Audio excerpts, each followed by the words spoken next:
Hello and welcome to MLW Confusion. I'm your host Rob Cameron, bringing you all that you may or may not need to know about Major League Wrestling and its television programming.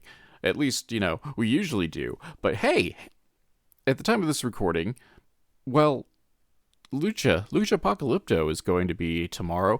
Got some quasi news to come out of that. So let's go into it. Let's just jump straight into the news. Basically, we got another match announcement, and then just kind of like, hey folks, people are here. The first is the continued feud between the Rogue Horsemen and the Bomaye Fight Club. This specifically being the form of Alex Kane and BRG.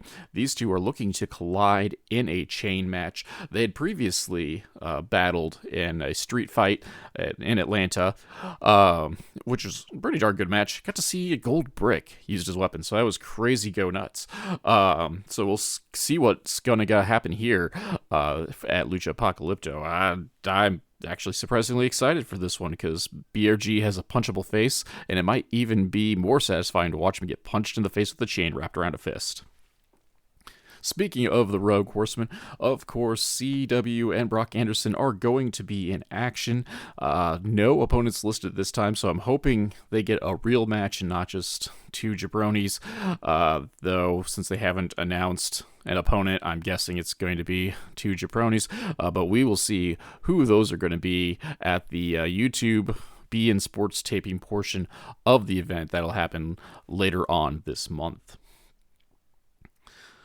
We also have news, speaking of the Chicagoland stuff, MLW is planning to return to Cicero 6 months from now-ish, May 10th, 2025, with Azteca Lucha. That's at least the tentative name for the event. Makes sense, because MLW does great lucha numbers over there.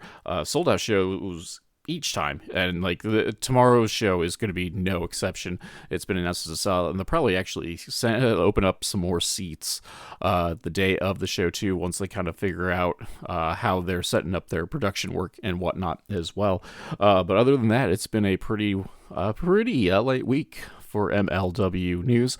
That's of course going to be made up for the fact that MLW's functionally returning after a nearly 2-month hiatus, coming this Saturday for Lucha Apocalypto. That being said, of course, we have news, but more importantly, we has guest. Today I had the opportunity to sit down with the Maserati of professional wrestling, Wes Barkley, best known for his work in Absolute Intense Wrestling out of Cleveland, but he's wrestled all over the Mid-East area. He's got a couple of appearances of AEW and Ring of Honor under his belt, and has done some work up in Canada as well, wrestling legends in the business and the who's who of the independent scene, as we'll kind of go over. It's a fun talk. Really enjoyed having Wes on the show. So with that, let's just kind of cut out the middleman. Let's go ahead and just kind of jump right into it. So we're going to take a pause for the cause, talk about the people who pay me money to keep on doing this, and we'll return with Wes Barkley. Hey folks, MLW Confusion's become a veritable hub of shopping and treats and all that sort of good stuff. Whether you need a sugar-free alternative to energy drinks in the form of Raise Energy, or maybe even, top-of-the-line ice makers, coffee machines, and other household appliances, or, well, let's go crazy, and you can even get WWE licensed apparel, all through my links section. All you got to do is wander down to the descriptor of this week's episode, check out the various links, click on them, and go shopping like you normally would. Heck, it's no difference. You just came in and just said Rob sent you. And that way, you can get the things you need, maybe even at a discount, and the podcast gets a kickback as well. So be sure to check out those links. Thank you very much for listening. Back to the show.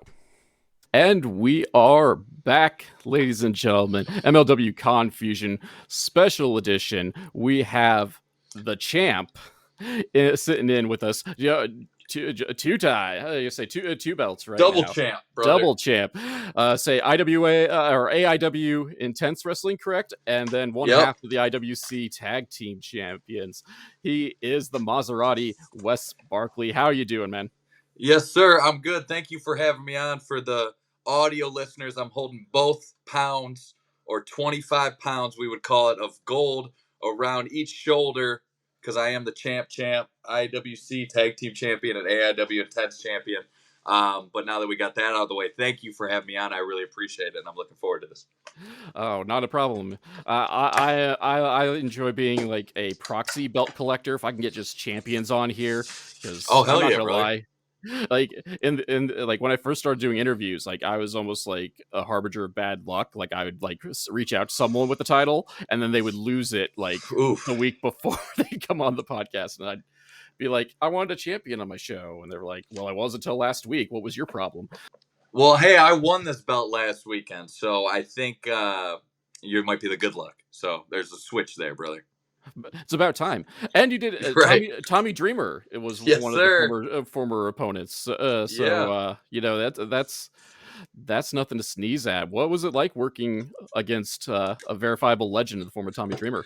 100%, like you just said, a legend, dude. 35 years in the game. Tommy Dreamer. I'd be lying if I didn't say he was one of my favorites growing up. I had his ECW figure when I was like 5 years old. I still don't know how I got that. I probably went to the store or whatever they had him at, but Tommy Dreamer is a legend. It was phenomenal being in the ring with him. This was the second time we've had this tag match. The first time was up in Greektown Wrestling up in London, and it was Tommy Dreamer and his tag team partner, Hardcore Channing Decker, versus me and the director, Derek Dillinger. Things didn't go our way in London, but Maserati West is always 2 steps ahead. So I knew what to do at IWC this past Saturday, and we got the win against Dreamer and Decker, the hardcore extreme dream team. But it's unreal being in there with Tommy. I'm super grateful for the experience, and super grateful to have crossed paths with him this year. He's been, in every major company, in a high level role in every major company, and he is a wrestling genius. And to get to hear stories from him is just, it's invaluable. So I'm super grateful for it. Thanks for bringing that up. Oh, not a problem. That's kind of how I feel about Dreamer. Despite, I'm not a in ring talent, but Yeah, just the fact that like he's been around that long, and he's also been like the head. Well, as you said, he's in high level positions, so he was yeah, head of developmental for a bit too. So yeah, like even at this stage of the game, he's still trying to give back to the business, which is for sure. admirable. Which I mean, he probably got that from Terry Funk, which was his mentor, who was doing the exact same thing. I mean, up until the mid 100%. 2000s. No, you just hit it nail on the head, because getting to hear the stories of Terry from Tommy are awesome. But like that really hit me this past weekend, that he's passing it along like Terry passed along to him. And there's some guys doing that, but there's really no one with this knowledge that's doing that. And the first time I crossed paths with Tommy Dreamer was earlier this year when we wrestled the Dudley Boys, and it was good to just kind of meet him there. We got to talk a little bit, and we did kind of talk about when he was working with WWE and what he was looking for in a talent relations role. And things are different now, and everyone's looking for different things. But I wanted to pick his brain on what he was looking for back then, and just to build that relationship with him has been great. He might have hit me with a chair this past weekend or some trash cans, but that's part of the game. So yeah, I'm super grateful to have crossed paths with him this year. Well, I feel like the weapons part, like did you really wrestle Tommy Dreamer if weapons weren't involved? Right. Yeah, a lot of throwing of weapons too. That's there's gonna be chairs flying, garbage cans flying, tables breaking. We checked all those off multiple times in the 2 matches we had. Oh, I bet so. Especially you brought up the Dudleys. Like that is also mandatory Oh in yeah. the Dudleys matchup. Oh, it was a tables match, so Right. there's that, and they did 3D me. So I don't know if I'm the last person to ever take a 3D, but I'm still feeling it. It was actually a super 3D, because they had Elias with them, now known as Elijah, and it was all 3 of them giving me a 3D. Oh. So that yeah, I think I broke a couple ribs. They're still broken, but yeah, that was pretty extreme. That match was pretty extreme. Well, it's great to see you still up and moving because harken it back in the day, they broke Beulah McGillicuddy's neck with it. Very few people get up and live to tell the tale of the 3D. That's I one of was the on more the injury protective. reserve for a couple months. I'm not gonna lie, but yeah, I'm limping, but I'm moving. Yes, sir. Oh, and even limping, obviously things are working out for you. To champ, as we Hmm. started out the party with. Yes, sir. The champ, singles and tag team. I was the best singles wrestler, and so was Derek Dillinger. That we were only right to be the best tag team. So it's like, come on. Well, and well, you both have pretty good tag team experience. You've had regular Yeah. team for quite a while, with Dillinger having variations of the production. There we go. Yes, sir. Yeah. It slipped my mind Yeah. for a moment. And then you and Josh Bishop were the Rip Yes, sir. Shooters, tearing up the indies as well. Yeah, we had some tag team gold in AIW, me and Josh too. So yeah, I guess you could. I mean, you said it, not me, but I am a tag team. What would we call it? Tag team specialist? No, let's go higher than that. Tag team legend. Yeah, that works. Thanks. Yeah. Well, and I mean, going through the cage match and my limited research on here, I mean, your appearances in AEW and Ring of Honor, both tag team related too. So, Well, speak about who my AEW tag team partner was. That's PB Smooth, my brother. So me and PB, we started together at the AIW Academy, and yeah, I don't know. I always felt this way. I don't know if PB did, but I think he did. That I was like, we're gonna make it, and getting to wrestle on TV, that was definitely a checklist moment in my wrestling career. So I was so grateful that I got to do it with PB when we wrestled on Collision. That was an amazing moment. It was a little over a year ago, and yeah, I'm so grateful I got to share it with PB, and how he's killing it at Exodus now, and he really wants to hit certain goals in pro wrestling, and he doesn't let anybody stop him. So that is admirable, and I'm so grateful to call him a friend as well. I've had Smooth on the show, and he was Yeah. great to talk to. And like, Yeah. as you said, he has a vision, and he is going to achieve 100%. it in one way, shape, or form. And he's going about it, and he goes about it the right way. I mean, he's Yeah. super professional, super. I don't want to say, when I say image conscious, I don't necessarily mean that's a negative, but you got to look out for yourself and how you present yourself to others. 100%. So, And you he's even said the professional thing. Even on that, this is called professional wrestling. But at the end of the day, there's so many unprofessional people in this business. So yeah, PB, he's doing it his way, and he's not budging, which I love to see, and it inspires me to do that myself. Oh, we've gone like all over the place in the last like 10 minutes. That's Maserati, baby. I'll take a left turn, a right turn, and then going do a 100 miles backflip per or some hour. shit. Exactly. There you go. Hey, whatever works. I'm not going to complain. But kind of like piggybacking, coming up in Smooth Yeah. in AIW. Like how did you get into the business? Like what pushed you to get into professional wrestling? So I always wanted to be a pro wrestler. I knew since the first time I saw it that I was going to do this. I remember seeing Stone Cold and The Rock and Stone Cold throwing, I think it might have been an IC belt. It might have been the World Championship into the lake off a bridge. I remember seeing that when I was like 4 or 5 years old, and then I was just hooked on wrestling, trying to get as much of it as possible. I couldn't read or any. I could probably read, but not like that. So I'm just hitting a remote and trying to hit the buttons and trying to get channels, and then it would stop on WCW, and I see Scott Hall come out, and I'm like, these are my guys. So I was hooked ever since I saw it, and whenever I like something, I always want to know as much about it as possible, or kind of like get into it as much as possible. And some things that last like 2 weeks, right? Where I'll listen to an artist and I'll listen to all their songs, and then like 2 weeks later I'll find something else to kind of hop with it, or just do different things. But with wrestling, I always loved it and I always stayed with it.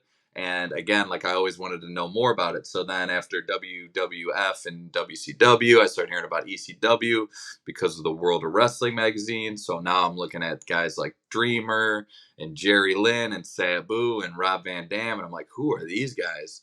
And just getting hooked and just loving wrestling and loving all the different styles.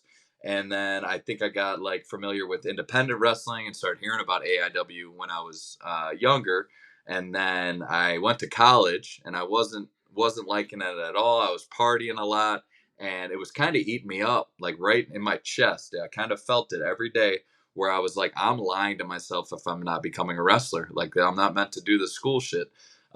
So it was crazy because right after I was really feeling that, it was around this time years ago. I can't even remember what year, but we could probably pinpoint it.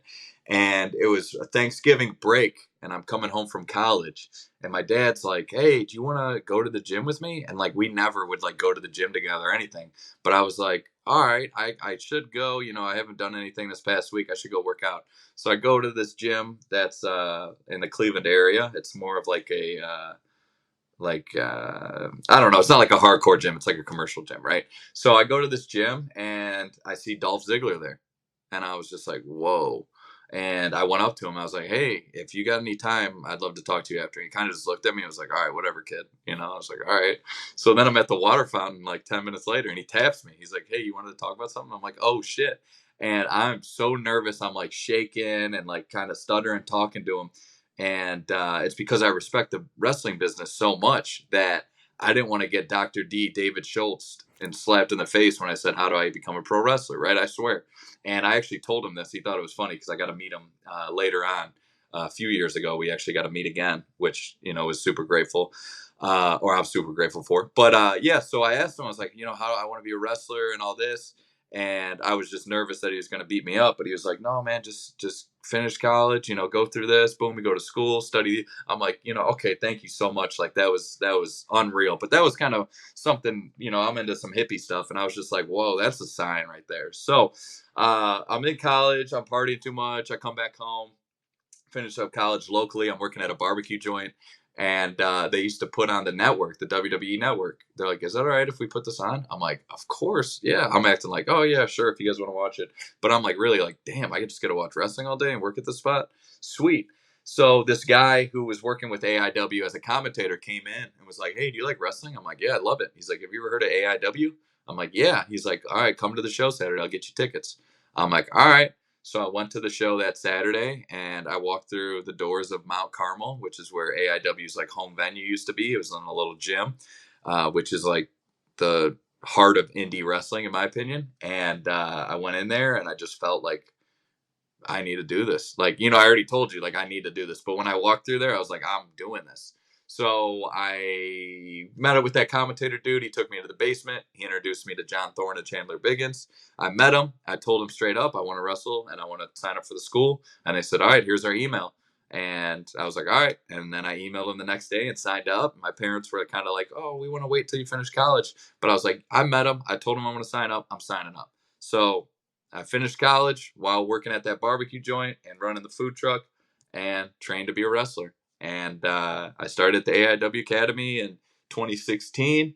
I did a move wrong, broke my back, fractured my L2 vertebrae. That put me on the shelf for about 6 to 7 months. Came back, made my debut in 2018, and we've been rolling since. So yeah, that's how I started. Oh man, it started with a broken back. Yeah, training before I even debuted, brother. So that's I'm not gonna lie, like that's a new one for the folks I've talked to. Like I've heard, the tearing the ACLs and all sorts of stuff like that. I've not heard broken back yet. So Yeah, fractured my L2 vertebrae. It sucked, but luckily I'm kind of like, I think I'm over it. I don't really feel it anymore. I mean, I'm saying that now, but some guys might be like out there and they might try to target my back with a backbreaker. So I gotta watch yeah, out what I say on here. But no, luckily, it's been a long process of recovering. I'm not gonna lie. It's not like they just took off the jabroni back brace I had to wear and were like, "You're good." It wasn't like that at all. So yeah, but it was great too, because that didn't stop me. I was like, I got to debut. I didn't just sign up for the school and get all the way there and do all that to not become a wrestler. And yeah, I made my debut in 2018, and then we were rolling, and then COVID kind of shut things down. But I think these last 2 or so years, 3 years, I've really been kind of hitting my stride, and I think I'm just scratching the surface of what I can do.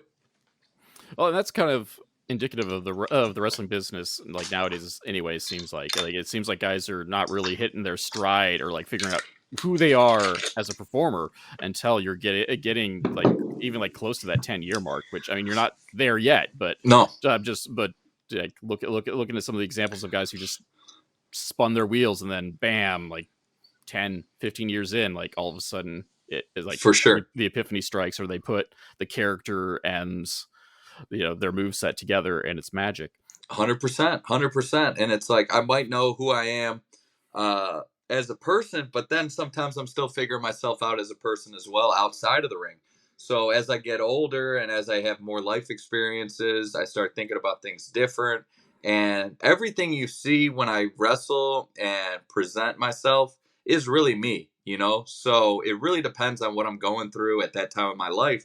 But I think really recently, you know, I've gotten some great opportunities, and I've really been making some good strides in my diet and my nutrition and my working out and my in-ring stuff, and get more confidence and figuring out who I am. And I think, you know, 2025 is going to be a big year for me for showing that off. Knock on wood that that's going to be the case. Well, like Thank you. I keep an eye on all the people you have on the show, so you know, Appreciate that. just hoping for big things. But I mean, if nothing else, we got you know, another month of 2024 left, and Yeah. two Well, I belts. do say this too. I do say this. I totally agree with you on that. But my thing with the New Year's is I usually start it around October or November, right? And I post this on my Instagram sometimes, but I love getting this out to people because I do genuinely think it helps people. But it's something I live by, in that it's like October, November, I plant seeds. And then December, I water the seeds. And then January, you got a nice little garden. So instead of starting your New Year's resolution on January 1st, I start planting those seeds now, and I start thinking about what my goals want to be for next year. Let's start building some good habits now, and then we'll get rocking for the new year. So yeah, the belt, that definitely was planting those seeds. Continuing kind of, well, we'll stick with AIW, Yeah, and because they're quietly making waves. Like they're one of the longer yeah, running independents, and that's been pretty much your home for your entire career yeah, for the most part. yeah, Like yes, obviously you've traveled around a bit, but like if you go through the match statistics, most of them are AIW. Uh, definitely. but I guess let's kind of start close to the beginning of it. So, Rip City Shooters, like how did that come about? Me and Josh were just at training, and it was actually at the storage unit where we kept all the ring and all that stuff. And we were getting the ring ready for a show while we were both students. And he was always my boy, so we would always just chop it up, and we were always kind of like, yeah, we'll tag, yeah, yeah. And they got these new AIW tag team belts, and someone from management was like, hey, can you get those out of the trunk? And me and Josh both were the ones to pick them up. We both looked at each other and we're like, this is a sign. And then yeah, we were always rocking together. We always support each other, and we still do. And that's my guy. You know, we're both kind of doing single stuff right now, and he's got the shoulder injury, but I know when he comes back, he's gonna absolutely tear up the independents. So I know he's motivated and ready to rock. So as soon as he's healed up and ready to get in the ring, he's gonna be tearing it up all over the independents, and you know, even bigger than that.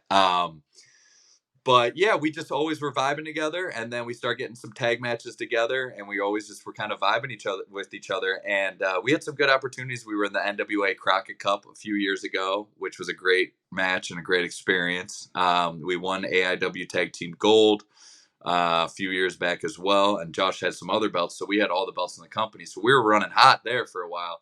But yeah, we just always were vibing with each other.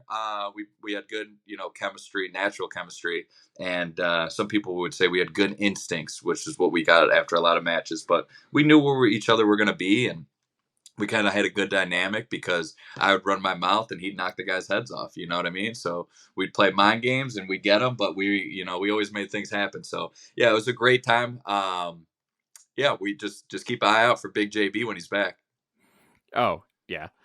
He was just before the shoulder injury. He was kind of like making a bit more waves too, For sure. just with his run in MLW, and he did at least one appearance for Impact, if I'm not Yeah. mistaken. Yeah. He So broke PCO in half. yeah, Name and another guy that showed up and did that. You know what I oh mean? right, like PCO's not human, so to be able to do Yeah. that man dives Yeah. on the concrete floor for fun. Yeah. So to Yeah. do any damage to PCO is nothing to sneeze at. It's 100%. But in the meanwhile, though, like outside of Rip City, like you're still killing it in AIW, and you've had like a Thank you. batch of like high profile matches the last couple of years, in addition to having the Intense Championship twice now. Definitely. Correct? This is my second time with the Intense Championship. I have taken out some. Well, my first real match, my first singles match, official singles match, was in AIW, and it was against Eddie Kingston, right? And I ain't dead yet. All right. Eddie Kingston is probably the hardest hitting dude I've ever been in the ring with, or I've ever seen someone get hit before. So I know for a fact I hit him as hard as I possibly could, and I think he just looked at me and laughed. But that really was an awakening, and I'm glad I got to do it first match. I'm super grateful for that opportunity, and yeah, that's how I started. I pinned Nick Gage in AIW. I don't think there's a lot of people that can say they did that. I've gotten to wrestle Matthew Justice, who is a phenomenal talent, a Cleveland dude, killing it in MLW, and really wherever he goes, he steals the show. I've gotten to wrestle Filthy Tom Lawler, which was an amazing match. In my opinion, it was a lot of learning from me because that's a totally different style, but Filthy Tom is one of my favorite wrestlers going today. He's phenomenal as well. Getting to wrestle Brian Myers and Matt Cardona were both amazing experiences. Me and Josh got to wrestle them, which was awesome to do. To get to wrestle the Major Brothers was pretty sweet. But wrestling Brian Myers was awesome, and I've gotten to wrestle with Cardona like 6 times, like I was counting the other day, which I'm super grateful for. He beat me in a singles match, cut my hair. I beat him in a singles match. And then I think we're due for round 3. We did a couple tag matches as well. And one was with, he had Chelsea with him and Philly Marino, the experience. And it was me, Josh, and Dominic Rini. And then Britt Baker came out and made the save. So that was a really, really cool moment. Not just in my AIW, but my whole wrestling career. In addition to being just, I mean, cool in general, like, just for allowing me to mark out for a moment, but like, both Myers and Cardona are really. I thought you were smart talking dudes. about me. No, I'm just kidding. Oh no, well, sorry. Go back. we're spending an hour talking about you, either Yeah, I directly guess or you got a point. indirectly. I guess you got a point. You're the star of this here show. I'm You know ribbing. who's Yeah, not on I'm MLW? ribbing. You know who's not on MLW Confusion? Matt Cardona. Just throwing it out there. Broski, hit him up. But they're both really smart guys within the business. Like 100%. Did you have an opportunity to really kind of like pick their brains in the process, like either in ring, or I know Cardona especially does a lot of kind of like mini seminars outside of the ring. Yeah, I'm so grateful to have both those guys as resources. It's not like I bugged them a lot, but just knowing that they have helped me and the advice they have given me is next level. Getting to wrestle them was awesome experiences because they are next level, top tier, top echelon guys. I mean, when The Rock came back like 10 years ago, he had Brian Myers in a warehouse doing everything with him. So it's like that shows something. We got to do a seminar with Brian Myers one time when he came in, and honestly, like, I still to this day, I've never seen someone as good as him in the ring. And I told him that after. I told him, dude, like, I don't think I'm anywhere near a superstar level in the ring right now, but what I thought a superstar level was, you crushed that because you are so good in the ring just doing regular stuff, and it's like phenomenal to see. So, and I'm glad I got to tell him that. Like, people out there, like, it just doesn't even just for wrestling, but if you want to tell someone like how you feel and it's a compliment, don't worry about what they think. Like, that's genuine and it was from the heart. So if you feel that, do that. I don't know. But yeah, just, and like, you know, Cardona's always on our asses about just marketing better and better merch and just promoting yourself better. And he honestly is doing it for everybody because he says it on Twitter. He's like, who's going to step up? Like, I'm killing it. I'm number 1 on the indies, which he is. And he's like, you know, guys, why is no one else stepping up? And there's guys that are doing it. They're tweeting more and posting more and trying to be more marketable. But, you know, Cardona's the number 1 guy, and he's telling you how he's doing it. I mean, he's just doing it. So they both are. I'm so grateful to have both those guys to cross paths with them. And now going to a name that is not necessarily on everybody's list, but like I've seen it like quite a bit in terms of your AIW run, but Eric Taylor. So like, what's going on with him? Like he's like, it seems like every other match he's been involved with, and I know you've at least indirectly feuded over the Intense Wrestling Championship. He cashed in the JT Lightning Invitational trophy for a title shot, and I was already like knocked out. He had all my partners, handcuffed, and he cashed in the trophy to win the Intense belt. And then I won it back this past year in a ladder match that was pretty crazy. The belt fell down like the Ultimate X, and I just ran and grabbed it. I had to spear Matthew Justice through a table, the returning Matthew Justice. So it was like a lock that he was going to win it. And somehow, some way, I just had the fortitude to just spear him and took it. Alec Price was also in that match. Alec Price, the Prize City OG, who's a phenomenal talent as well. But yeah, Eric Taylor, he started, I think it was like 2 years after me or a year after me at the AIW Academy. And, we've gone toe-to-toe a lot with his manager as well, the Duke, who I've, always been in a feud with. He was one of my other first singles matches in AIW. And he's always got some issues with me. So he got this young cat, Eric Taylor. They were trying to take me out, but they haven't been able to take me out. And right when they thought they could have took me out a couple years ago, Shane Douglas came out of nowhere and helped me out, backed me up. And that, that was a pretty cool moment. But yeah, Eric, he's a young talent with a lot of potential, and he just is. They keep putting him up against me. He keeps trying, to take me out, but I'm still standing. So he did win the JT Lightning Invitational Trophy this year as well, the only 2-time winner. So I got my eyes on my back of my head just in case he's trying to cash in again. But that ain't gonna happen. So he's got it out for you. So yeah, keep your eyes. Yeah, I mean, he must be like jealous or something. I don't know what it is, but he keeps coming at me. If you're gonna ride the coattails, right from the best. Hey, brother. Thank you. I'm learning.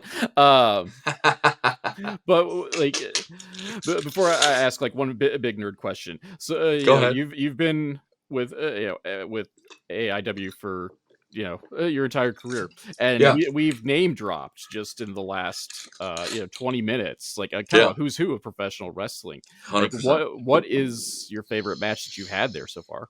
Favorite match I had at AIW. Wow. There's been so many great moments and so many great memories. I'm so grateful for all of the opportunities AIW has given me. But the one that is just sticks out to me. There's so many, but the one that just sticks out to me right now is that match I just mentioned with Britt coming back. That was just such a cool moment to be a part of.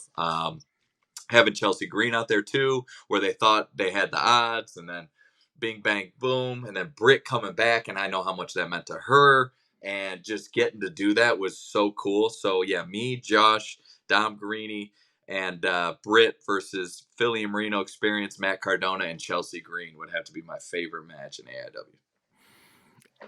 Yeah, I can't argue with something like that. You got all the names in there, superstar, all the chaos, right? Yeah. So it's beautiful. But speaking of chaotic, here's my nerd out question: AIW throws out cyberneticos. Yeah, like, I've had to be in all of them. What's it like? I've not talked to anyone who's actually participated in a proper cybernetico. What is that like? Both kind of like as an experience and like an outside looking in experience. Yeah.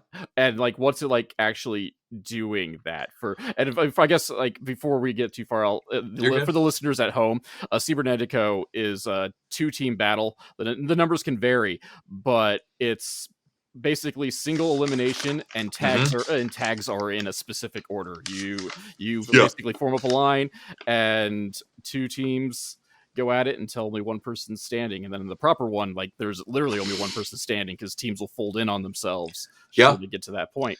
But so now they got the rules of the game out of it. Like how, like what is that like? Because that's like a marathon of a match, just because it's basically a bunch of singles matches put together.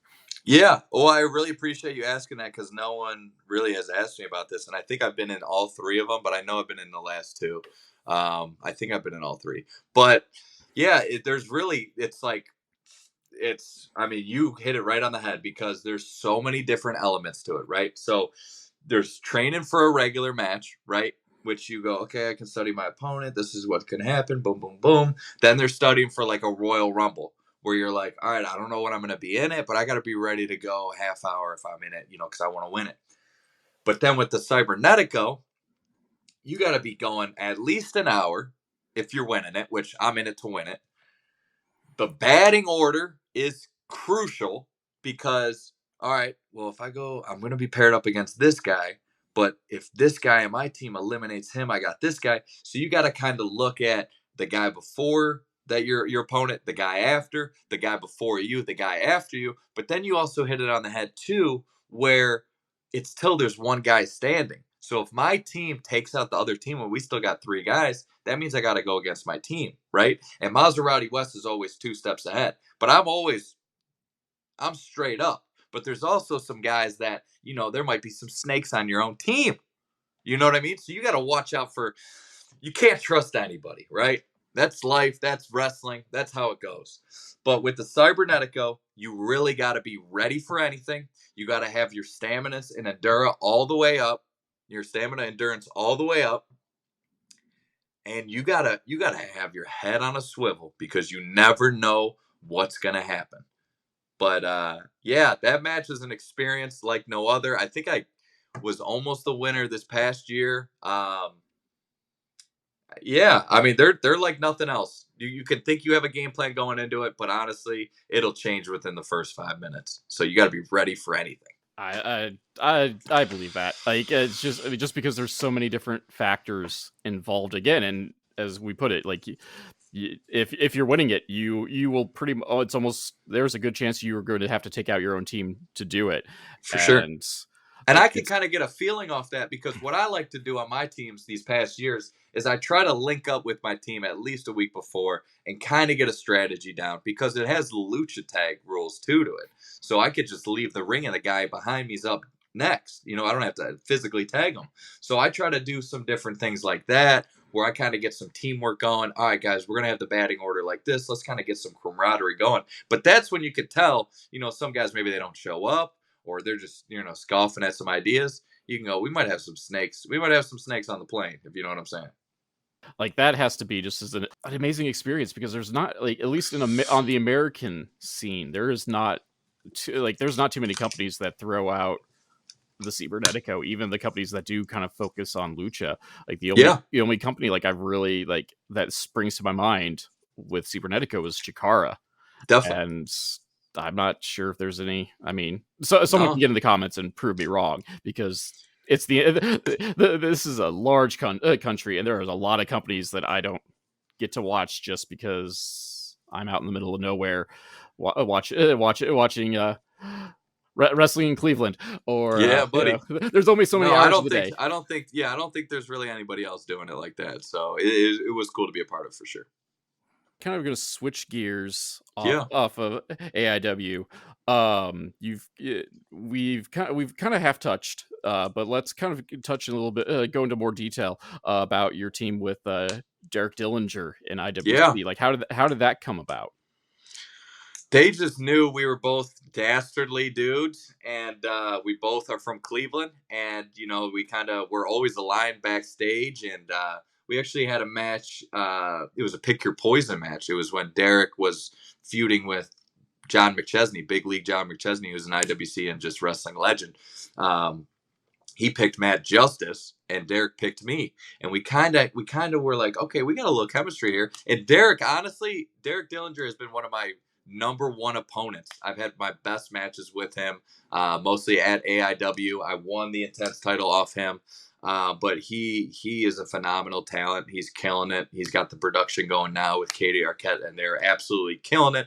They're killing it as an intergender tag team duo, but just the stuff he does is so innovative, and he kind of does his own flavor, and it's so entertaining. And so when IWC was like, yeah, we need a tag team, boom, we just start rocking and rolling, and then we called out the Dudleys.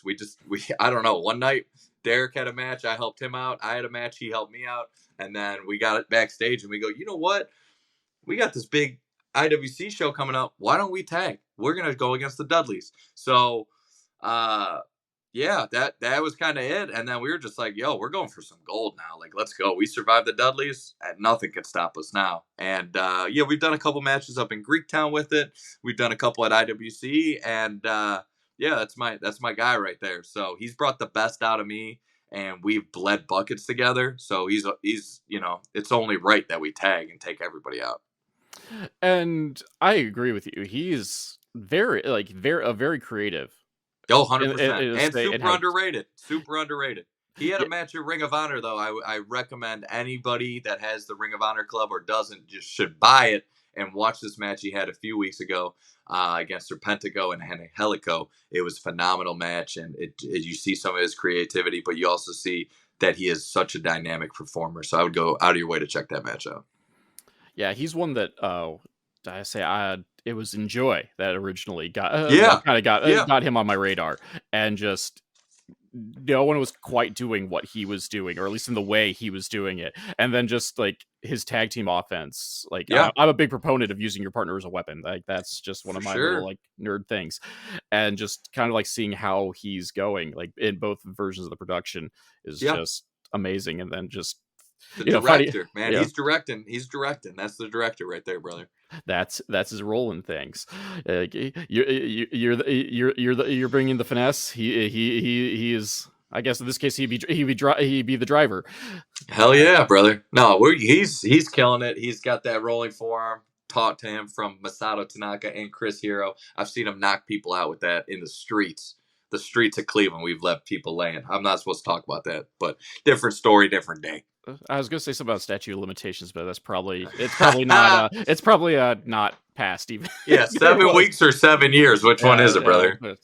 And I can't say much because not a lawyer, and state of Illinois. So hey, brother, state laws are a little bit different. I've seen him knock someone out in Illinois too, but yeah, we're not gonna get to that. Well, I mean, we could talk about you knocking people out in Illinois. You did some work with freelance, so I'm undefeated in freelance. As much as they want to say no, I'm undefeated in freelance. I get screwed every time I'm up there. Coda Hernandez, Storm Grayson, Chico Suave, they all screwed me. Even Effie. I wrestled Effie at the freelance at the Logan Square Auditorium, one of my favorite matches out there for them, and I got cheated, blind as day. They boo me every time I come out there, but I'm just doing me. Al, it's Chicagoland. They don't have taste up there. I hate. There's Chicago, and then there's the rest of Illinois. I hate them. That's how all the demographics work, and I'm only half joking. There you go. You got a point. I guess we'll come out a little bit farther west, and maybe everyone will respect you more. Like we got a couple, like, not that I like to tout Iowa terribly much because it's Iowa, but like some of Iowa, Iowa's bringing in some nifty talent, and then I'll plug. I never wrestled out there. I'd love to knock that. Off. My bucket list for next year, my states. So yeah, maybe I'll be in Iowa. Maybe I'll take out Manders. I know he's a big Iowa guy. Let me know even if you're not in Iowa, if you're willing to take out Manders, like I will make sure I'll find a way to watch it. One called Manders. You're about to meet the one called Wes, brother. Manders and I, no love. No, you got heat with Manders. Oh yeah, I got major heat with Manders. But I've been fighting that man since he started in the business back when he was. Me too. Just when he's a Iowa Hawkeye. Yeah. Then he took a trip to Peppers and everything changed. But yeah, he's got a lot of talent though. I'll give him that for sure. I as much as I don't want to say so, he's also killing it, going to Japan, going to Germany, and whatever. For sure. But international, brother. He's been grinding, dude. Ever since I met him, he's been grinding. So gotta give credit where credit's due to the one called Manders. Don't have to like him, but you gotta respect the hustle. That's how I look at it. Hell yeah, brother. But we're gonna talk about your hustle. So you talked about checking off like states in the bucket list. Like, how many states have you wrestled in? I'm probably around 11, I think. I think it's like crazy. I haven't hit Florida, Texas, or Cali. Those are 3 big ones I want to hit next year. But yeah, I've done like Virginia, West Virginia, Ohio, Pennsylvania, all those over there, Nashville, that type of stuff. I want to get back down to the South. I love it in Nashville and in Tennessee and all Chattanooga. I love it all down there. So want to get back down there, Atlanta, all that type of stuff. I'm trying to keep it rolling, but I got a good little niche where I'm wrestling now. I love wrestling up in Canada as well. For Greektown Wrestling, we've had some amazing shows over the past 2 years I've been involved, but they've been killing it for almost 10 years now. And it's definitely my favorite company. I mean, just watching it when I went up as a student, just checking it out. I enjoyed the shows, and they're killing it ever since then. And like I mentioned earlier, Hardcore Channing Decker is the champ. He absolutely bleeds for his people in Toronto. He gives it everything he's got. He is criminally underrated. not just in Canada, because I think he is the best Canadian wrestler going today, but in all of North America, he's super underrated. And there's some people that know about him in some big companies, and I'm hoping he gets those opportunities because I know he'll kill it. But he is someone that you should go out of your way and definitely check out.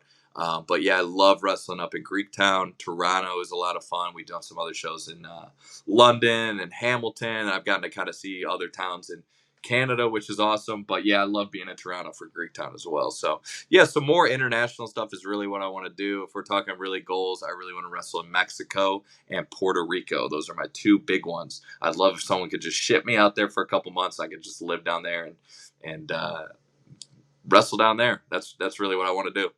Well, you just wrestled with Sam Adonis. Yeah. You should leverage that in because he is Yeah. occasionally like the number one most hated Oh yeah. man in 100%. Lucha Libre. 100%. That's my guy. We had a fun little tag match in Canada for Greektown. It was a lot of fun. Sam's been an awesome dude. I've gotten to wrestle for him for his company Wrestle Rex this year. He actually I wrestled against him with Derek Dillinger. We came out there and we tore that place up. They hated us because we're in our Cleveland jerseys, but that's just us, brother. We're from Cleveland. We're gonna represent, especially in that beep Pittsburgh. You know what I'm saying? So, but it was him and Laredo Kid, man, and that was a lot of fun. It was a great match. But yeah, Sam's a really cool dude. He's helped me out a lot. He's been a great resource, and I love picking his brain on stuff. And I love seeing what he's doing down in Mexico. He's killing it. Him and then when Jeff Jarrett's with him, it's like, damn, dude, like Sam, you're killing it down there. So that is something I strive to do is get down there for sure. Sam's amazing, and I it's like almost criminal that he is not a bigger name in the States. 100%, Like I know he's 100%. I know he's focusing on Mexico, but like it's criminal that like more companies aren't Yep. taking or aren't bringing him in, 100%. or even if it's just a one shot or whatever, give him a tour. Yeah. No, he's killing it. I know he was just in Japan. He was absolutely killing it out there. So that was awesome to see. So Mexico / Puerto Rico goal for next year. Like how different is it wrestling in Canada compared to like say the States? Oh, it's like, in my opinion, it's been night and day. Like the Canada crowds are just so rowdy. Like you said, you got to be political answering this. I'll be it too.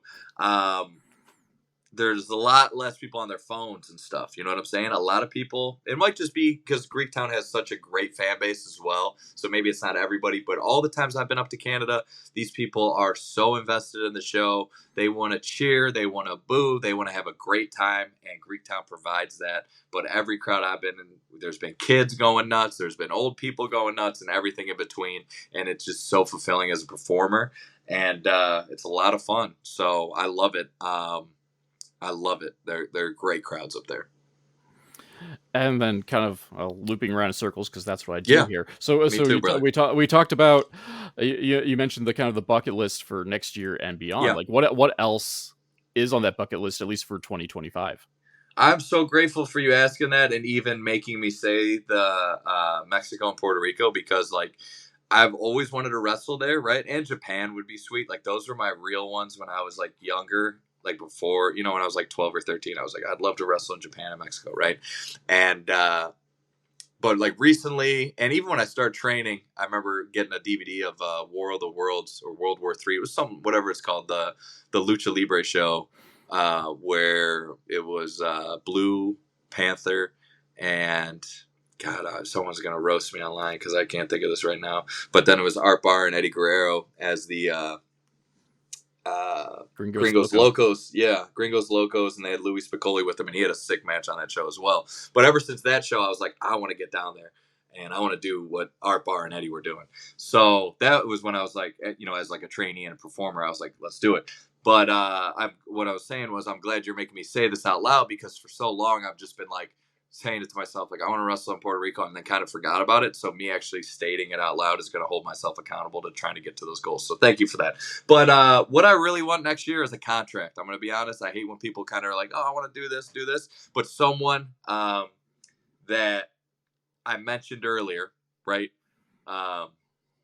Pretty well-known wrestler. I think he's wrestling tomorrow at the ECW arena.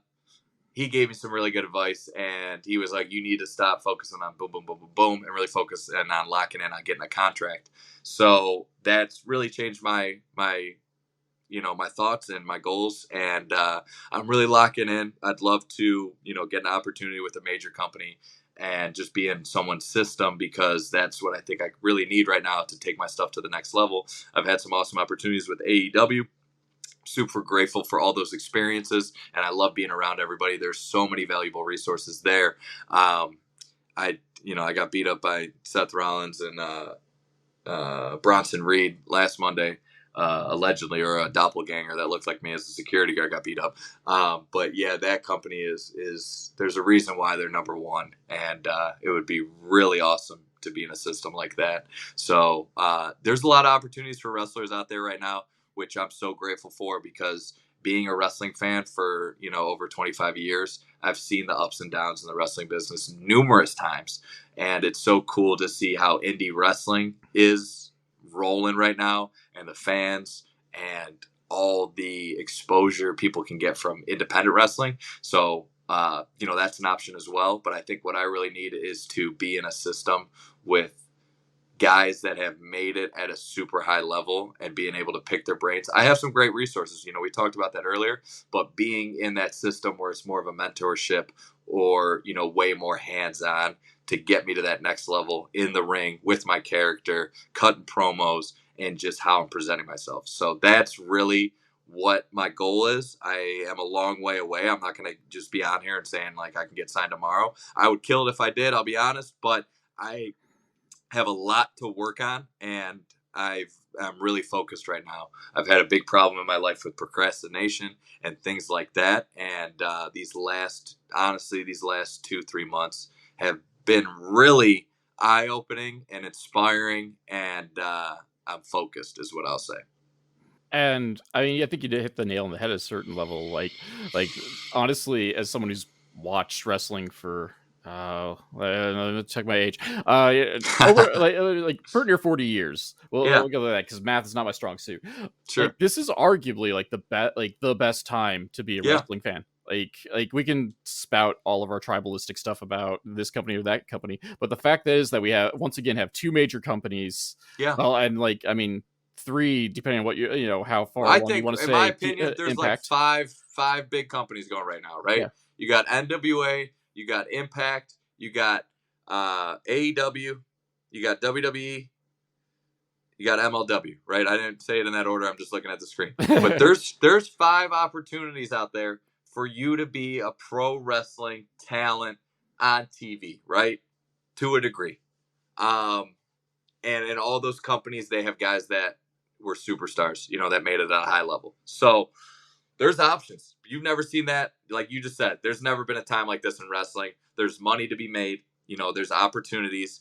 And in my opinion, it's still growing. So I'm excited. It's crazy though, because no, I'm not even going to get on that, because we've been getting real and I've been doing some stuff, and then I was going to start going into straight West mode, where I was going to say a lot of people were just sitting around until I made my debut in 2018. And I think this whole industry kind of got a much needed boost when, I started wearing those sequins and I started cutting these crazy promos, and now people had to level up. So yeah, I wanted to get that in, sure. Hey, so someone's got to be the kick of the pants to get things There you going go, over here. brother. Like someone's got to either cut that promo, have that match, or Yeah. slap John Stossel on a Yeah, buddy. weeknight. Yes, sir. Someone's got to put the industry on notice, and it might as well be the Maserati. Yes, sir. Oh man, but yeah, like even without those companies, the indies are killing it, and obviously you are an outcome of that. Like it shows you like anything things are out Thank there you. if you're Yeah. willing to get it, whether you're going up to Canada, hanging out in Cleveland, or Yeah. heading down south to Knoxville and Atlanta and all that And good there's stuff so too. much more, dude. I could be so much more busy with wrestling, and I really need to pick my up. Hey, we all got our things one way or another. Like Lord knows the wife pokes at me every now and again. Like why don't not like the house, like even with this podcast, she's like, why didn't you do this thing? Like, Ooh. oh, well All right. that's okay. Like you're not wrong. but I'm just sitting here being complacent. That's me. But obviously, things are in the upswing. As said, like as we've said, batch times. A two champ right there. You've popped up. True. In the last couple of years, you've popped up in Ring of Honor. You've popped up in AEW.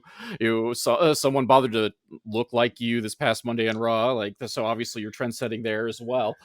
A lot of stuff going on, and hopefully it's upward and onward, and especially like we'll just continue with the WWE thing, like this new hopefully we can see something maybe with the WWE ID program with whatever that's going on with that. Like no one knows details yet, but it's I was gonna say I have no clue what's going on with it. I followed them on Twitter, so I'm keeping a close eye to see what's going on there. I really have no clue. They're like announcing pictures, and then they showed some dude's eyes. I'm like, dude, I don't have time to like decode all this stuff. So I saw they got some schools, and which is great because that just shows that it's longevity and it's not just like a thing popping up. And it's exciting. It's an exciting time to be a wrestler, and they said they want to help people live their dreams, and my dream's to be at WrestleMania. So. There we go.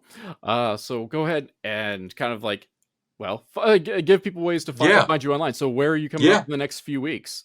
Yeah, so the two big ones, I actually have Greektown coming up next Friday, which will be the 15th of November in Hamilton. It's my long-awaited return to Hamilton. So all you Hamilton haters, you can buy a ticket or you can buy two to bring your friend and boo me or cheer me. It doesn't matter because I'm leaving Greektown and Hamilton undefeated like I always do. I have no clue who I'm wrestling, but just know this. Whoever shows up, well, you're going to be counting the lights, and you can bet on that. Another big one I got coming up is Black Friday for AEW. It looks like I'm going to be wrestling this kid, Shaw Mason. He's about 2 years in the game.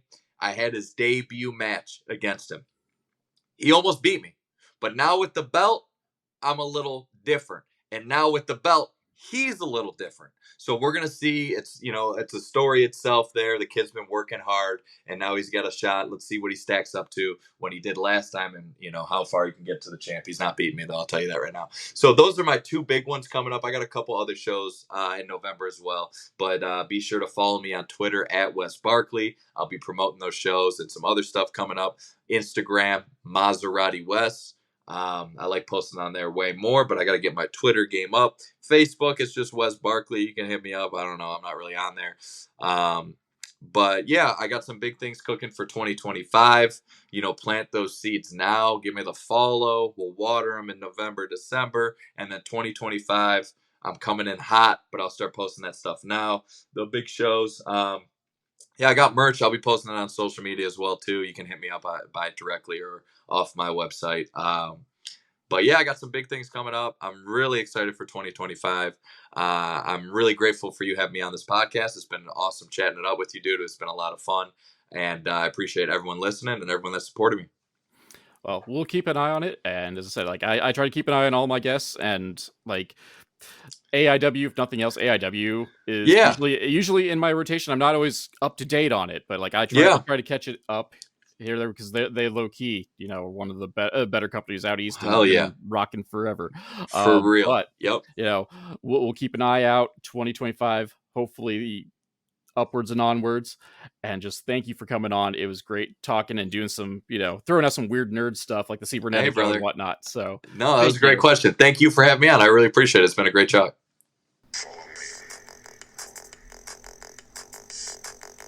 MLW Confusion is a weekly podcast that is written and performed by Rob Kammer and hosted by Spotify for podcasters. MLW Confusion is part of the Urban Wrestling Network, and you can check them out and check out the Major League Pod on YouTube at Urban Wrestling NW. The background music for this section is Ruined by Day, performed by Alan Schroeder. If you enjoyed this podcast and would like to support, please like, subscribe, and tell your friends, family, and enemies. Leaving a review is also helpful. Word of mouth of advertisement is very important for small podcasts such as this. Social media links can be found in the description, but Twitter and Instagram are at the Nova of Cass, TheNovaofCass, and Facebook is at MLW Confusion, all one word.